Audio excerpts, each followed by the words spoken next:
Headquartered in Augusta, Georgia, FPL Food is one of the largest privately owned producer, feeder, packer, and processor of fresh beef products and value-added meat selections in the United States. Through the commitment of over 800 employees across our farm, meat packing plant, and case-ready facility, FPL Food services both retail and food service customers under several brands. And whether delivering beef products domestically or exporting worldwide, FPL Food is dedicated to providing traditional and custom quality meat items to satisfy the needs of each of our customers. Our sustainable earth-to-table process starts right at the farm. We grow and harvest our own crops in order to give our livestock the most nutritious feed possible. We have state-of-the-art facilities that include monosloped barns. These keep our cattle comfortable during both the hottest and the coldest days of the year. Châtel Farms has multiple barns with a capacity of 8,000 head of cattle. With the only steam flaker east of the Mississippi, we improve the energetic efficiency of corn as a feed ingredient in our ration. And with the latest technology used to keep our land healthy, Châtel Farms is truly the gem of the Southeast. Châtel Farms is located only 2 hours from our Georgia harvest facility and 3 hours from our other processing plant near the Florida border. This allows us to diversify our beef selection, yet also keep our products close to home. We pride ourselves in being able to supply top-of-the-line Georgia-grown beef. Between our self-raised herds and U.S. farming partners, our 200,000 square foot harvest facility processes up to 1,400 head of cattle per day. Under the supervision of our quality assurance team, we process USDA graded, branded, and commodity boxed beef using the guidelines of the BRC. We then provide our wide variety of meats and trim to domestic and international customers, while retaining a portion of traceable quality beef to continue our value-added process. Finally, using the raw material from our own harvest, we produce retail-ready grinds, patties, and steaks at our Thomasville, Georgia facility. Here, all fresh beef trimmings are tested and cleared of 0157H7 prior to shipment and use. By maintaining control of the entire process, FPL Food provides the quality and consistency needed for successful retail and food service programs. From earth to table. We want to talk to you about raising seed stock that'll supply cattle into this production chain. If you're a commercial cow-calf producer, we want to encourage you to consider sending calves through this value chain. We think it's the future of beef production, and for sure, future of beef production in this part of the country. And we're excited to have François here today. I'm not going to take any more time. I'm going to go ahead and introduce François, my friend, and he's going to tell you about himself and his operation. Good morning, François. Morning, everyone. Okay. So you probably wonder what I'm doing here, and so let me explain. I was born in France on a farm, a family of 10 kids, and I did all my studies in agriculture, and I wanted to be a farmer in France. But life decided in a different way, and I ended working in a slaughterhouse. I started after the army in France that I had to do. I started in '83 and in a packing house and carrying meat on my shoulders. And slowly I worked everywhere in the packing house, and eventually I was in a company, and in '86 we were doing some food service, and we were doing some frozen steaks. And I ended up coming into the US, and we started a joint venture with a US firm to make ground beef for McDonald's. And I've spent 18 years of my life working for that firm all over the world. In 2001, which I've never expected in my life, the company tells me, you move to the US. So they moved me to Philadelphia at the time, and I started over there in 2001. The company I was working for was a private company. So in 2004, they sold the company. And one of the plans that I had was the packing house in Augusta. So I took over the packing house. I sold everything I had, and I said, I'll take a chance. And I did. But I started in a rough environment. 2000, I don't know if you remember, but 2003 we had the mad cow disease. So that was, my timing was good and was very bad. But when I started in 2004, and I kept the business plan that I had, my plan was fed. So I always had that in mind, said, I think we can go back at Fed in the Southeast. And in 2011, I bought a farm in Ritzville, Ritzville, Georgia, close of Vidalia. And initially, my goal was to, put some cows on it and do things like that. And quickly, I realized we were buying corn silage from the prison over there, and I realized that I could do the same thing. So the farm was kind of left to itself, and we put pivot on it. And I started like that, and started to feed cattle. And now, what we're doing, we've grown the company, and we're putting brands in place. We have 2 brands in place. Châtel Farm, True to Nature. Châtel Farm is a brand that is sold in a restaurant, white tablecloth restaurant. And True to Nature, you're going to start to find that brand in January in Publix. So only Georgia, because it's going to be a Georgia-grown product. So we started. It's no hormones, no antibiotics. So natural, all natural. And that it's on a purpose is, number one, the reason why I'm here and I connected with Virgil are 2 reasons. Number one, through now 15 years of owning FPL, because what I did, it's in 2001, I bought the assets of that plant over there, and I founded a company called FPL. And through that, I established relations with customers in the Southeast, and we have connections with everyone in the Southeast and even in the US.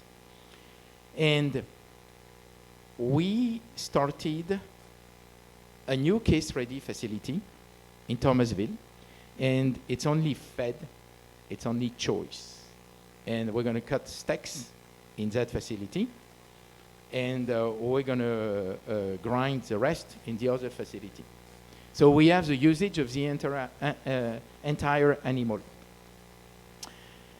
Right now, we're not going to supply that facility from the Southeast because I don't have supply. And the meat will come from the Midwest.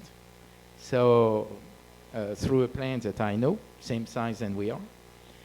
But the goal is to have that in the Southeast. So today, in terms of size, we're between 5,000, 6,000 heads a week. And I think we rank number 10 in the US in terms of meat packing. So our goal is to double this because we have a need. We have a need down the road of doing 5,000 heads of fed cattle per week at our plant because we have the sales for. So through that, through the experience that we have, because we've been feeding cattle for the last 3 years now on my farm, and I've set up a state-of-the-art feedlot. It's not really a feedlot because it's not outside. It's a confinement, and you'll see. We have 3 big barns, but we have a feed mill, and it's totally computerized. We have a lot of information about what we do, the gain and everything. And through that, I understood the need of better genetic. and predictability, which is very important. My goal is the meat, because at the end of all, for all of us, it ends in the plate of the customer. What kind of steaks they're gonna have, and what kind of quality steak they're gonna have. And more than that, it's how much they paid, and it's all about what we call now value. It's not so much about the price by itself, but it's a lot about the relation between what you paid for and what you got. And that we need to here improve that experience. And you improve that experience through what? Better quality. That's what you do. And it starts where? Right at the beginning. You know, at the genetic, cow-calf operation, the way you background, the way you manage, you feed, and after, a lot also, how you process the animal at the slaughterhouse. And at the end, what is very important too, and it's not neglectable, it's the way the customer, the consumer, is going to cook the meat. You know, it's a lot of parameters. And you have a lot of possibilities to mess up in the middle of the road. But to me, that is why I'm here today. It's we want to improve the quality. And for that, what we want, and working with Lee on this, it's we want to establish relation with producers and buy the calves. And we need to have those direct relations. We need to have the right genetic, and we're prepared to pay premiums to get that genetic, and in order to improve the quality of the product and improve the supply chain. So the idea is that our company, Leachman Cattle, and Ankony, and FPL and Châtel are working together, and we want to work with you. And the word that we're going to use is dollar profit share. It's this idea that by creating more value from conception to the consumer, that we can share more profit. At the end of the day, if we don't make the pie bigger, all we're doing is fighting over who gets a slice of the pie. And we know that's no fun. I mean, particularly right now, right? François said, you know, I don't know if I want to come speak. Right now, you know, the processors, some people are a little upset with them, right? This is the reality of our marketplace today, is we fight over the size of our piece from the pie. And what we want to talk about today is how do we make the pie bigger? And that's really the goal and the strategy that we want to talk about. And I think it's important that we have the right game plan, right? I think back to when the Broncos played Seattle back in 2014, and I lived just north of Denver, and the Broncos came in and they didn't have a very good game plan, and they got trumped, right? So the game plan really, really matters. And we got to know who our competition is. And I think sometimes we think about our competition as being the neighbor down the road who's competing for that land, or maybe even trying to buy those cattle that we want to buy. We might think about it as being that other seed stock breeder that's trying to sell bulls to our customer. We might even think about it as that the cow-calf guy, or even the feeder, or as we mentioned, the processor. But no, I think we're in the protein business, and our competition is really poultry and swine and imitation burgers or artificial burgers or whatever you want to call them. Look, there's going to be a whole bunch of different things people can choose to eat. And that's not going to go away. When you serve the top end of the quality grade that we produce here in the United States, that product is good 100% of the time. So marbling is still a big problem. And when I first got involved with Virgil, we sat down and we had lunch, and this was several years ago, and we were talking about the bulls we were using and the cattle we were interested in, and one thing became really clear. Virgil had a crystal clear focus on the need to push marbling to the top. And we have a passion for that. And we know that that marbling EPD predicts what happens in the slaughter. And François sees that all the way through the processing plant, and it drives value.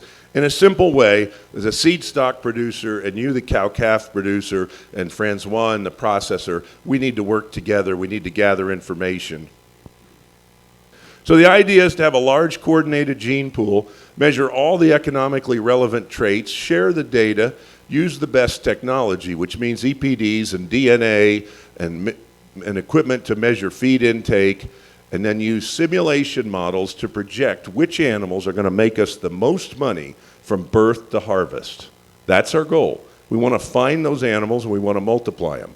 From a seed stock standpoint, there's really 8 key trait areas. We need fertility, we need feed intake and efficiency, we need growth, we need marbling and carcass yield, we need carcass weight, we need animal health, and we need the convenience traits. We've got to deliver that entire package. Those of you that are seed stock breeders out here, that's the goal. We need to improve every one of those trait areas. To do that, we first need data.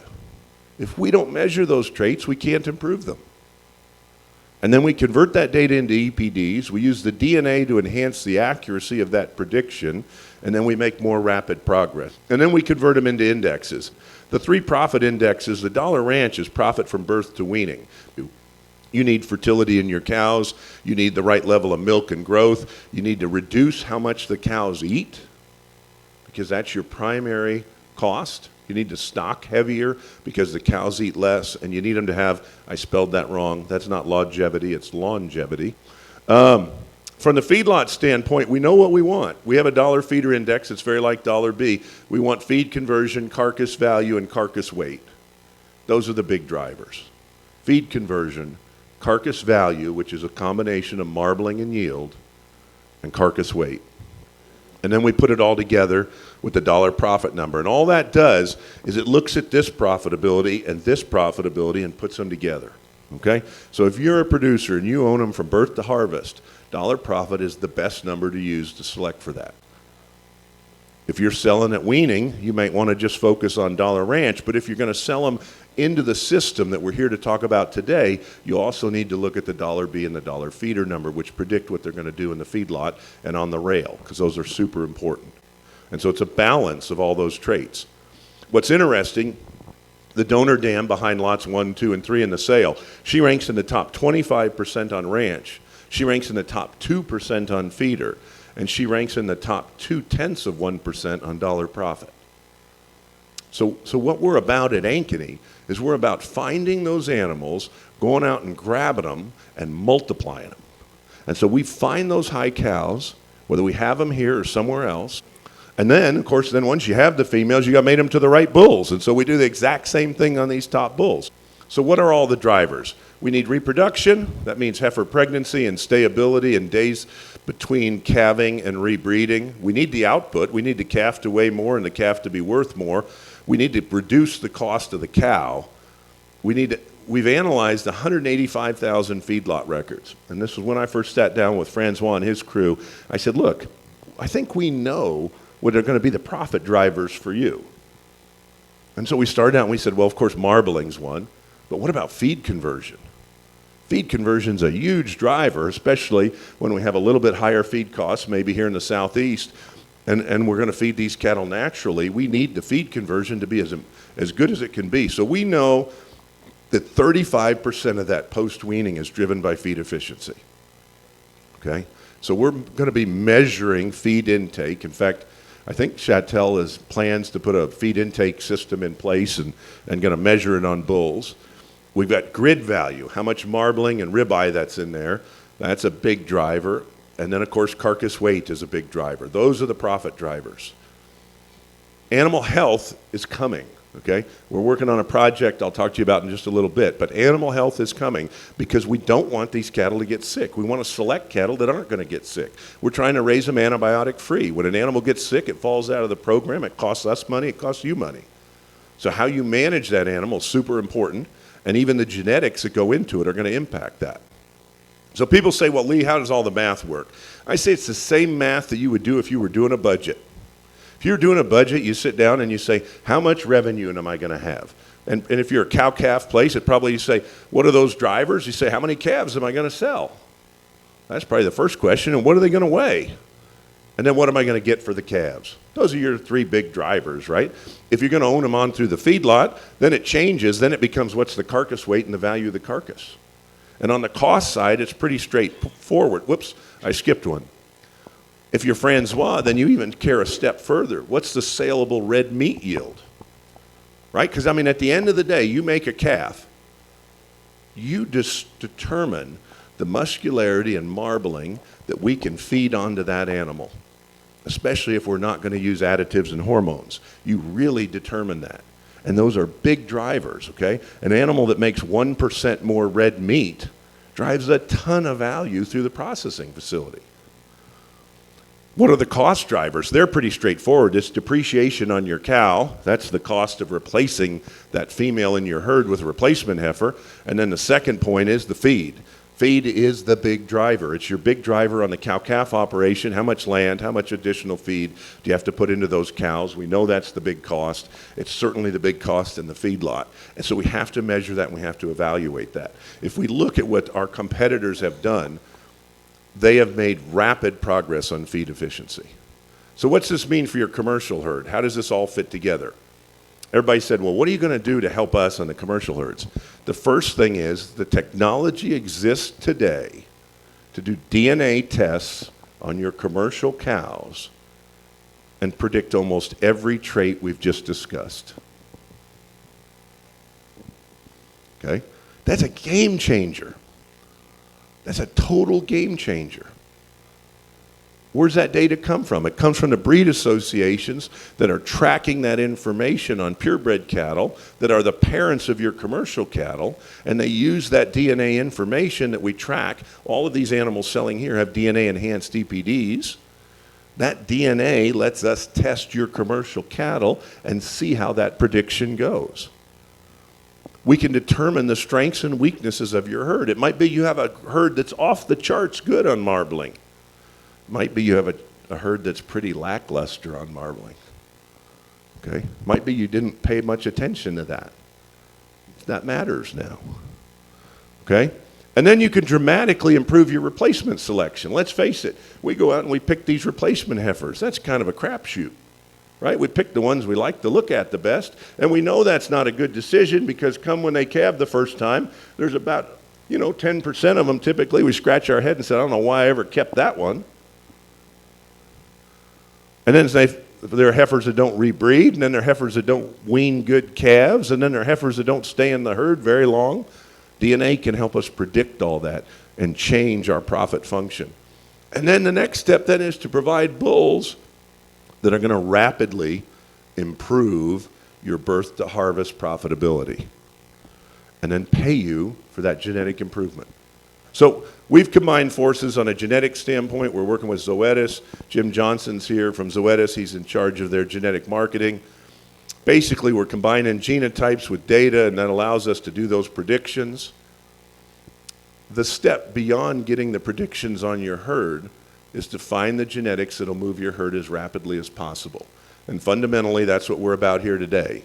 This herd ranks higher than 99.8% of all Angus genetics on profitability as we measure it from birth to harvest. This is a sprint to improve genetically. Because if you can improve your herd faster than the average, because the average is improving, okay? I mean, all cattle in the United States are improving. The only way for you to build a sustainable profit advantage is to improve faster than average, okay? In beef cattle, you got thousands and thousands, hundreds of thousands of cow-calf producers. A lot of them aren't going to do this. If you do this and you improve faster than them, you will build in a margin of profitability that they don't have. That's the key to us as seed stock producers, is to provide you that opportunity. It's the key to you as commercial cow-calf producers to capture that value. It's the key to François' program to feed those cattle that are better and share that money back with you. That's the beauty of the system. How does Ankony offering today compare to the rest of the industry? $24,000 on dollar profit, $36 on dollar ranch, $236 on dollar feeder. The highest other Angus herd that we've been able to find is $19,000 on profit, $14 on ranch, and $212 on feeder. Here's the average Angus. quite a ways behind.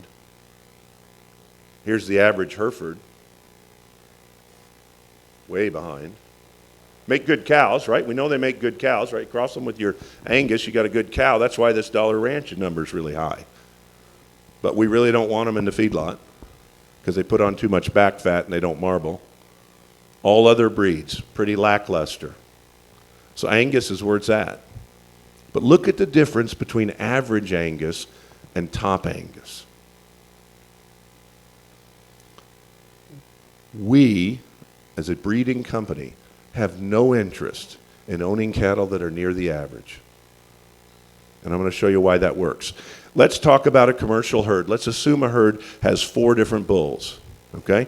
Let's look at the average genetic of those 4 bulls. Maybe one of the bulls is really good. Maybe one of the bulls is kind of average industry. Maybe one of the bulls is bad. And maybe bull C, he's pretty decent. If you average those 4 bulls, you come out with a $98 average. That $98 feeder predicts the value of that feeder calf in the feedlot, okay? If you improve one of those bulls to a bull that's the average genetic merit of the females we're selling, you go from an average of 98 to 150, and you make a change of $52 on the bull, your calves will have half of that, right? If you change the bulls by 2, you got the same cows, you only get half that. So you change your calves in 1 year by 26. Does that make sense? So then we fast forward that to the next year. The next year, now it's 220 and we're looking at 221. What are we going to do? We're going to replace the next worst bull. We're going to put in a bull that now is even higher. I think I skipped this slide. Yep. We're going to replace the 53 bull with a 241. Why 241? Our average genetics this year is 236. It's going up by about $5 a year. So the average next year will be 241. Okay? So you replace that, boom, you get another $23 per calf improvement. The third year, you replace the 100 with a 246, you get $18. When it all levels out, these bulls, you're going to be replacing the worst bull each year with a bull that's $5 on average better. And your entire bull deal is going to shift up by $5, which means you're going to change your herd by $2.50 a calf once you're stable. But if you use that DNA on your heifers, you can probably almost double that. How fast will you improve that cow herd? Decision's really up to you. Every day you make a buying decision. If you're a seed stock breeder, about the only time you get to radically change your trajectory is when you buy a female. We're all going to breed to more or less the same bulls. Well, that's maybe not true. Some people are going to breed to some bad bulls. But we're all going to breed to the same battery of bulls, and we're going to utilize AI and natural service. How are we going to change our cows? If you're a seed stock operator, unique opportunity to step in and buy super high genetics. Okay? If we took the calf mates to these seed stock and fed them out at François, they would go over 70% prime. Okay, so now we're to the point where François and I are going to talk about what the plan is going forward and how this is going to work. Okay? And basically the formula, it's really 3 steps. Okay? So what I'm going to talk about now is you come to us and say, hey, I want to benchmark my cows. I want to buy the best genetic bulls I can get. I want to be in the system. That's what this applies to. It's based on a CME feeder contract. The CME feeder contract, of course, projects way out into the future, so it lets you look forward. Typically, that contract, compared to a 750 weight steer in the southeast, that contract, when it closes, has what we call positive basis of $4.42 a pound. Okay? In other words, the difference between what that 750 brings here and that CME closeout is $4.42. So if we just paid you the CME closeout on your steers, you'd make $4 over market. But if you're going to raise them never ever, which is what we want, no hormones, no antibiotics, tracked, documented, use someone like IMI to do that, we're going to add another $5.48. So we're going to pay you $10 over the southeast price for a 750 weight. $75 a head for doing the natural thing. On top of that, we're going to pay you a premium for genetics. It's going to be somewhere between 0 and 10. There are going to be some of you, when you test your cows, Brad's going to call you and say, you know what, we got the test back. you should sell your calves to somebody else. They're not good enough for us to buy them. Okay? That's going to happen. There are going to be herds of cattle. We don't want to buy the calves. They're not good enough. Okay? Depending on how you score on that DNA and what bulls you buy, we'll pay you the up. The up's capped. The up's capped at 75 bucks, right? People say, well, what if I do all that and mine are worth $200 over? Then retain ownership on them through Châtel's system. And they'll do that for you. They'll feed them and they'll pay you at the end of the day. Okay? And you can earn that premium. You can capture the benefit of their feed efficiency and your carcass weight and your grading. How do we calculate the genetic merit? We're going to randomly DNA sample your calves. We're going to apply the formulas. We're going to predict the feed conversion and the carcass weight and the carcass merit. And based on that, you'll get a prediction. What's the advantage to you? You're going to be able to forward contract the calves with no hedging cost. You're going to be paid to keep the calves natural, which will be less work for you. You'll be rewarded for improving the genetics over time. We think it's the best of all worlds. We got price discovery off that feeder contract. We let you time when you're going to sell. You can use that feeder contract to hedge if you want to. Lots of advantages there.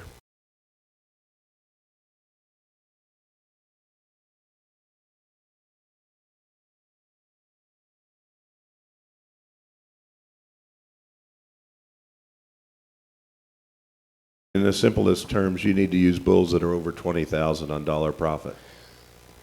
I mean, in the simplest terms, that one number will predict your profitability. You use the bulls and flip the herd. Now, you might DNA test your herd and find out how bad you are, and it might be that you should trade cows, okay?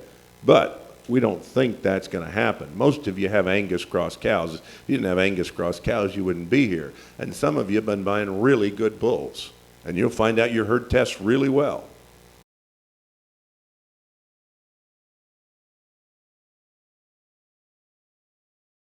Well, I would say right now, if the average bull's 7,000 and that's on 100 calves, and the top bulls are at 20, that's $130 a calf advantage.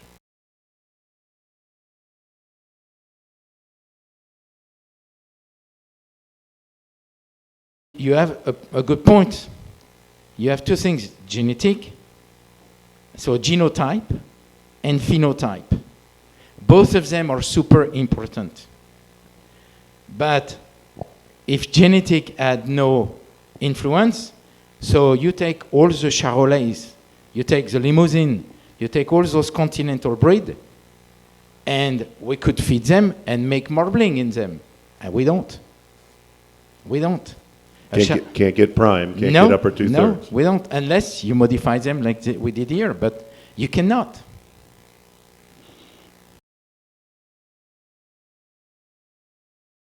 We're going to sample. So what we're going to ask you to do is we're going to ask you to we're going to ask you to take the samples on whatever we decide to test in your herd, either your cows or your calves. So you'll physically use an all-flex tissue sampler, punches a hole through the ear, puts the tissue in the sampler. You'll send that to us. That does two things. Gives us a record of what you're testing so we can match it up. Not that anybody would ever cheat in the cattle industry, but you know, there are occasions where people do. So we want the record. Then we're going to randomly sample that. The typical deal is we're going to sample about 35 animals. If you have 50, we're going to sample 60, 70% of your herd. If you have 300, we're still going to sample 35. Okay, those 35 samples are going to cost around $40 a piece, I think is about where that market's going to be. Now, the beauty is, once we test your cows and once we know which bulls are going in, we don't have to keep testing and testing and testing, okay? But we got a benchmark to know what you're at. We got to figure out where you are.